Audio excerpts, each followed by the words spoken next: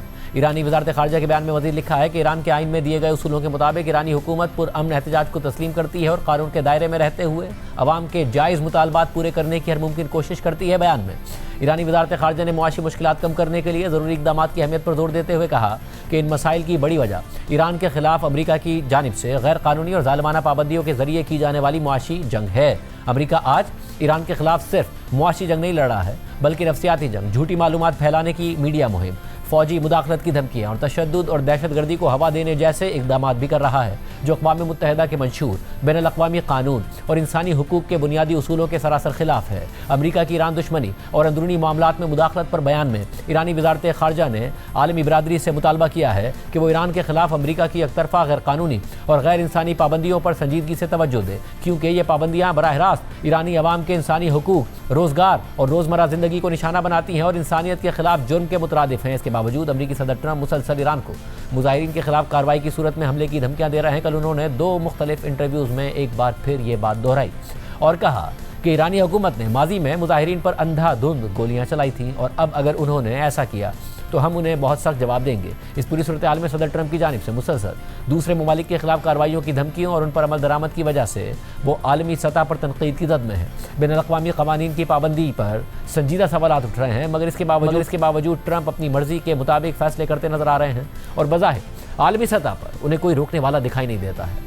सबसे पहले सदर ट्रंप के हुक्म पर अमरीकी फोर्सेस ने वेनेजुएला पर हमला किया, जहां वेनेजुएला के सदर को उनकी अहलिया समेत अगवा करके अमेरिका ले जाया गया। इसके बाद वेनेजुएला की अबूरी हुकूमत को मजीद हमलों की धमकियां देकर ज़बरदस्ती तेल खरीदने का मुआहदा कर लिया। लेकिन सदर ट्रंप यही नहीं रुके, उन्होंने मैक्सिको, कोलंबिया और ईरान को भी खुली धमकियां देते हुए कहा कि मेरी बात मानो वरना हमले के लिए तैयार रहो। अब ट्रंप ग्रीनलैंड को भी अमेरिका के कंट्रोल में लेने के मामले पर संजीदगी से गौर कर रहे हैं। ऐसे में कल एक इंटरव्यू के दौरान अमेरिकी अखबार न्यूयॉर्क टाइम्स के नुमाइंदों ने जब सदर ट्रंप से पूछा कि क्या उनके आलमी इख्तियारात की कोई हद है, तो ट्रंप ने जवाब दिया कि सिर्फ एक चीज़ उन्हें रोक सकती है और वो है उनकी अपनी अखलाकियात। सदर ट्रंप ने साफ अल्फाज में कहा कि उन्हें किसी बैनुल-अक़वामी कानून की ज़रूरत नहीं है। Do you see any checks on your power on the world stage? Is there anything that could stop you if you wanted to? Yeah, there's one thing. My own morality, my own mind, the only thing that can stop. And that's law. very good. I don't need international law. I'm not looking to hurt people. Do you feel your administration needs to abide by international law on the global stage? Yeah, I do. I do. But it depends what your definition of international law is.